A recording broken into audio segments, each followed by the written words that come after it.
हाँ जी बच्चा, तो today will be beginning with biotechnology principle and process वाला पार्ट है ना।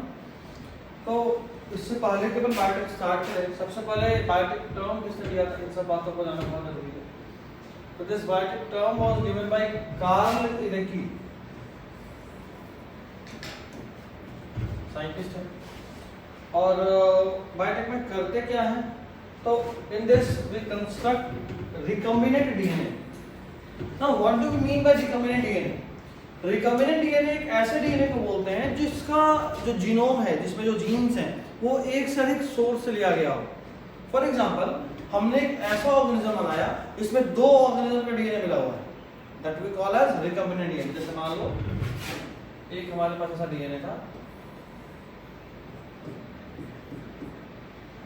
मैं चाहता हूं कि इसका ये वाला पार्ट हटाकर यहाँ पे किसी दूसरे डीएनए का पार्ट लगा दो।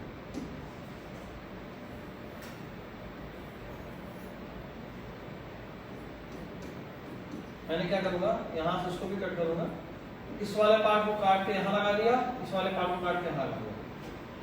इससे क्या होगा कि इसमें इसका भी जीनोम आ जाएगा, इस वाले में इसका भी जीनोम आ जाएगा। That we call as recombinant DNA. उसको मैंने एक्सप्लेन करा है, डीएनए फॉर्म बाय मिक्सिंग या joining different types of DNA या DNA from different sources भी आप समझ सकते हो, ठीक है। और बायोटेक वाले काम को सबसे पहले किसने करा था? It was done by Cohen and Herbert Boyer. जो बायोटेक के द्वारा हमने बनाया था पहला बार, वो कोहेन और हर्बर्ट बोयर के द्वारा करा गया था। और पहली बार जो करा गया था वो ये करा गया था कि साल्मोनेला टाइफोइडियम, टाइफॉइड जिससे होता है ना, उस टाइफॉइड के प्लाज्मिड में हमने एंटीबायोटिक रेजिस्टेंस जीन ऐड करा था। कायदे से किसी भी ऑर्गेनिज्म के डीएनए में नॉर्मली एंटीबायोटिक रेजिस्टेंस नहीं होता है, नॉर्मली नहीं होता है, कुछ में होता है, ठीक है। तो हम क्या कर रहे होते हैं कि उस एंटीबायोटिक जीन को काटे, antibiotic resistance gene to be very specific, उस एंटीबायोटिक रेजिस्टेंस को काटे और एंटीबायोटिक रेजिस्टेंस जीन को काटकर किसी दूसरे में लगाया। तो हमने साल्मोनेला में लगाया था पहली बार, प्लाज्मिड ऑफ साल्मोनेला टाइफिमोरियम में हमने एंटीबायोटिक रेजिस्टेंस जीन लगाया था। तो उससे जो रिकॉम्बिनेंट डीएनए बना, that was the first recombinant DNA. खैर, इन सब का क्या कारण है, क्यों करते हैं, कैसे करते हैं, इसको समझते हैं अभी और अच्छे से। मान लो एक एग्जांपल है, जिसमें हमारे पास दो तरह का प्लांट है। जैसे मान लो मेरा आम का बगीचा है, मैं किसान हूँ और मैंने बहुत बड़े एरिया में आम लगाया हुआ है, आम का खेती कर रहा हूँ। तो उसमें से दो पेड़ मेरे लिए बड़ा प्यारा है, बाकी जो है नॉर्मल पेड़ आम सब पे हो रहा है, पर दो पेड़ बहुत प्यारा है। एक पेड़ ऐसा है जिसमें बहुत ज्यादा फल लगता है, नंबर ऑफ फ्रूट्स कैसा है, हाई। नॉर्मल पेड़ में 20 फल लगता है, इस वाले पेड़ में मेरे 100 फल लगता है, 50 फल लगता है, 80 फल लगता है। तो मेरे लिए तो बहुत इंपॉर्टेंस वाला पेड़ है भाई, इस पेड़ से मेरा सबसे अधिक कमाई हो रहा है। लेकिन उसमें दिक्कत क्या है कि उसमें जो आम होता है वो मीठा थोड़ा कम होता है, देख रहे हो। तो फल तो ज्यादा लग रहा है लेकिन मीठा थोड़ा कम है। अच्छा, एक दूसरा पेड़ भी है जिसमें फल थोड़ा कम लगता है, नॉर्मल में 20 फल लगता है, इसमें 8 फल लगता है, 12 फल लगता है, लेकिन वो फल मीठा बहुत जबरदस्त होता है, मीठा बहुत जबरदस्त होता है। तो भले ही इस वाले पेड़ पे आम कम लग रहा हो, 10 आम लग रहा हो, 20 आम के बदले 10 ही लग रहा है, लेकिन क्योंकि वो मीठा बहुत ज्यादा है, उसका क्वालिटी बहुत अच्छा है, उस 10 आम का ही कीमत बहुत ज्यादा मिलने वाला है ना। इस वाले पे भले ही मीठा थोड़ा कम है, कीमत थोड़ा कम मिलेगा, 10 के बदले 20 के बदले 100 फल लग रहा है, वो फिर के प्रॉफिट ही देगा। अच्छा, इसमें फल भले ही कम लग रहा है लेकिन क्वालिटी बहुत अच्छा है, तो ये भी ज्यादा दाम देगा। एक इंसान के मन में हमेशा लालच होता है, हम हमेशा चाहते हैं कि क्यों ना हम इन दोनों की प्रॉपर्टी को कंबाइन कर दें और कोई एक ऐसा पेड़ बनाए जिसमें फल भी ज्यादा लगे और स्वीटनेस भी ज्यादा, दोनों ज्यादा। ये लालच है। तो एक चीज तो हम अच्छे से जान रहे होते हैं, एक काम करिए, आप उसको नॉर्मली ब्रीड करा दीजिए, इस वाले को पॉलन लेकर इस पे स्टिग्मा पे डाल दीजिए। अगर हम इसको मेल बना दिए, अगर इसको फीमेल मान लिए, तो इसका पॉलन अगर इसके स्टिग्मा पे करेंगे स्प्रेड,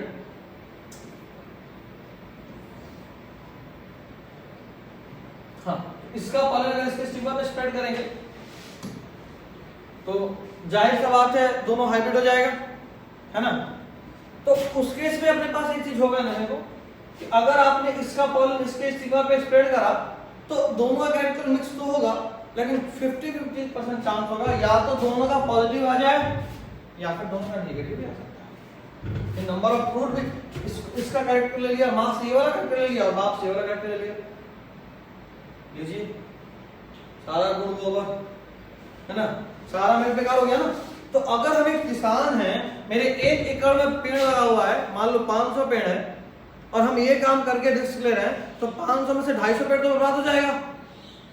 प्रोबेबिलिटी तो यही कहता है ना, हो सकता है उससे कम भी बर्बाद हो सकता है तो ज्यादा भी बर्बाद हो, बट ऑन एवरेज प्रोबेबिलिटी ये बोलता है कि 50% बर्बाद हो जाएगा, है ना। नहीं हो, अगर ये दोनों ही खराब हो गया, ठीक है, हाँ बोलता हूँ 50% तो अच्छा हो गया, 50% डूबेगा। अगर मान लो 1 पेड़ या 2 पेड़ या 10 पेड़ का बात हो, अपन रिस्क ले ले, हम आम के खेती से ही खाना खा रहे हैं और इतना बड़ा एरिया में फसल को रिस्क नहीं ले सकते।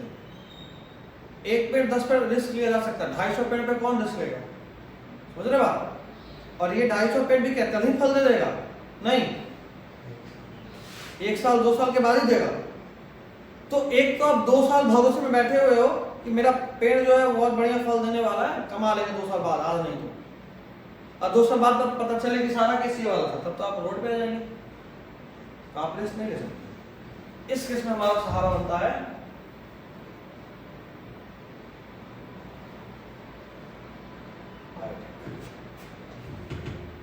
ये हमारा डीएनए है, ठीक है। इसमें 2 जीन होगा, जाहिर सी बात है 2 कैरेक्टर है, एक कैरेक्टर है नंबर ऑफ फ्रूट, एक कैरेक्टर है स्वीटनेस, है ना, एक नंबर ऑफ फ्रूट और एक स्वीटनेस, 2 कैरेक्टर है। तो मेंडेलियन जेनेटिक्स साफ बोलता है कि 1 character control is controlled by 1 gene, तो 2 कैरेक्टर के लिए 2 जीन होना चाहिए। ये लीजिए, एक जीन है यहाँ पे किस चीज का, नंबर ऑफ फ्रूट्स का, और ये रहा दूसरा जीन किस चीज का, स्वीटनेस का। चलिए, अब होता यूं है कि एक चीज है जिसको बोलते हैं, एक एंजाइम है जिसका नाम है रिस्ट्रिक्शन एंजाइम। रिस्ट्रिक्शन एंजाइम का और भी कॉमन है, इसको बोलते हैं मॉलिक्यूलर सीजर। क्या बोलते हैं, molecular scissor. What it does, ये डीएनए में कट कर सकता है, ये डीएनए में कट कर सकता है।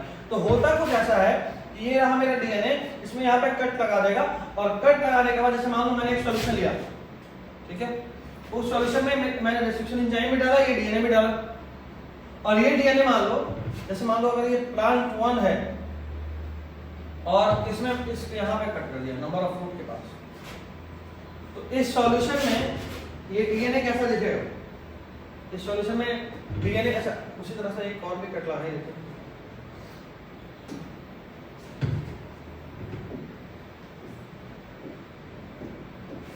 देखना थोड़ा ध्यान से। अगर यहाँ पे कट कर गया है, अब जो डीएनए दिखेगा वो कैसा दिखेगा, इस वाले उसमें कैसा डीएनए होगा,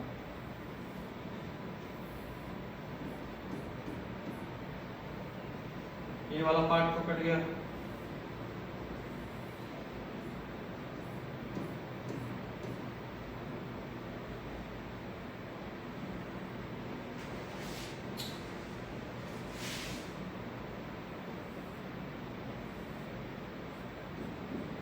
यही हो गया ना।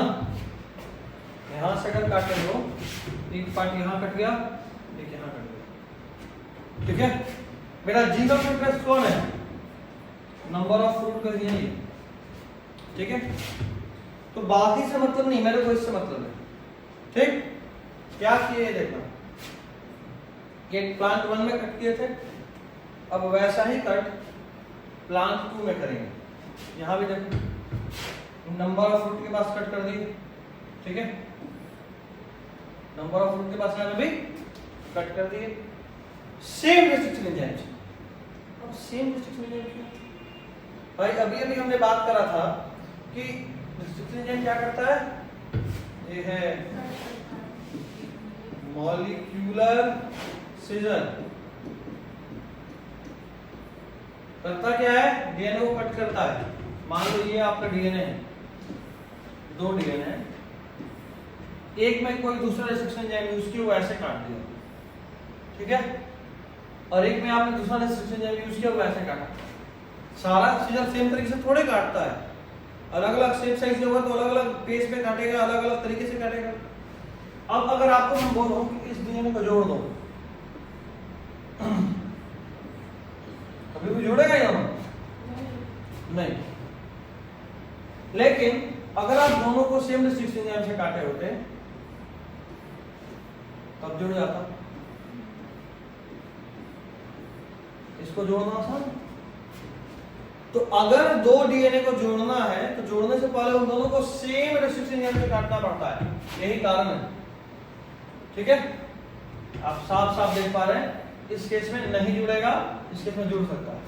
सर कोई भी शेप में काट सकता है, लेकिन सेम होना चाहिए। हाँ, वैसे इसे ऐसा कुछ होता नहीं है, सिर्फ समझाने के लिए। आगे आप देखोगे क्या होता है। यहाँ भी हमने काटा, अब देखो क्या किया उसके बाद। एक वाला प्लांट जिसमें नंबर ऑफ फ्रूट का डीएनए था, ऐसा वाला देखो, अगर आप काटे तो ये वाला पार्ट गया, ये निकाल दिए थे, ये बचा है, उसमें लाइगेज ये दूसरा एंजाइम है, इसको थोड़ा अच्छा से दिखा, ये जो आपको ऐसा दिख रहा है इसको और अच्छे से बेटर कर देता हूँ, एक बार में समझ में। आपके पास एक डीएनए ऐसा था,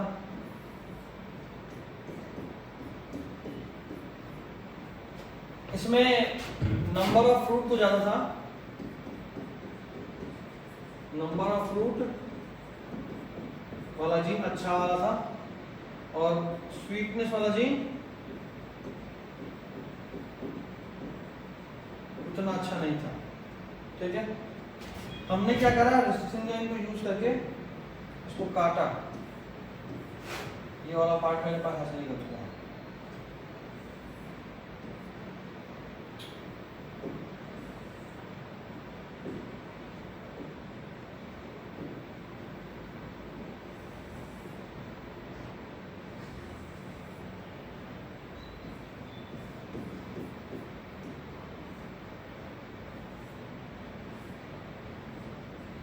ठीक है।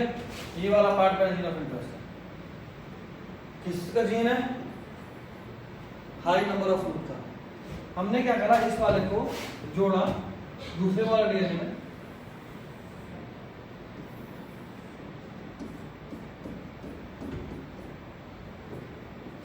याद रखना हमने बताया भी था ना कि दूसरे वाले को भी हमने सेम रेस्ट्रिक्शन एंजाइम से कट करा, तो वो भी सेम पोजीशन पे कट करेगा और सेम तरीके से कट करेगा, ठीक है। अगर डीएनए सेम है तो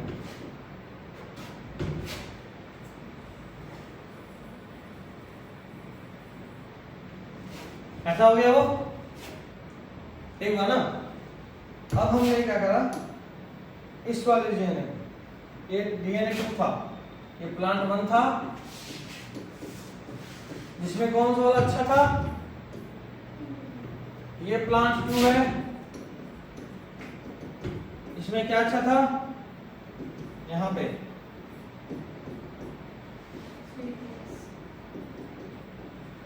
स्वीटनेस है ना। तो हमने क्या करा था, यहाँ पे कट करा, रेस्ट्रिक्शन एंजाइम जो यूज करा दोनों में यहीं पे काटा, इस वाले को भी अलग कर दिया, इस वाले को भी अलग कर दिया। हमें इससे मतलब ही नहीं, हमें किससे मतलब है, इससे। हमने पहले इसको कट करा, उसके बाद इसको आइसोलेट करा। कैसे आइसोलेट करा, ये आगे पढ़ेंगे इसी चैप्टर में। पहले इसको कट करा, नंबर ऑफ फ्रूट वाला जीन को आइसोलेट करा, और उस जीन को आइसोलेट करने के बाद यहाँ लगा दिया।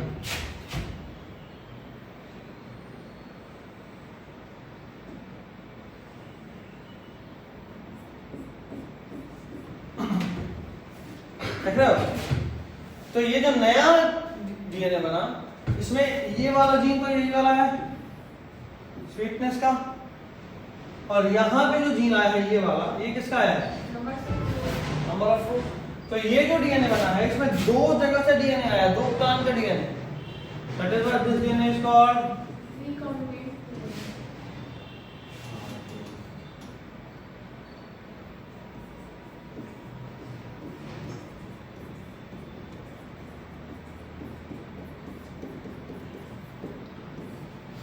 ठीक है। अच्छा, काटने के लिए कौन सा एंजाइम यूज करे थे? Restriction enzyme. यहाँ पे चिपकाने के लिए जो एंजाइम यूज करते हैं उसका नाम है, इसको बोलते हैं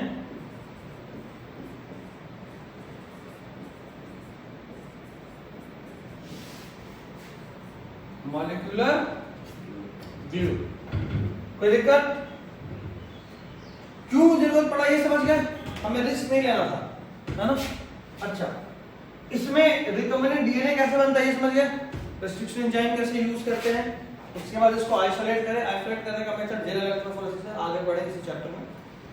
उसके बाद आपने वहीं कोई सेम पोजीशन पे दूसरे डीएनए में भी कट करा, बेकार वाले को हटा दिया, जो काम का था उसको उसी सॉल्यूशन में डाल दिया, और यहाँ पे लाइगेज डाला, ये अपने आप ही चिपक गया। कोई दिक्कत? चलिए,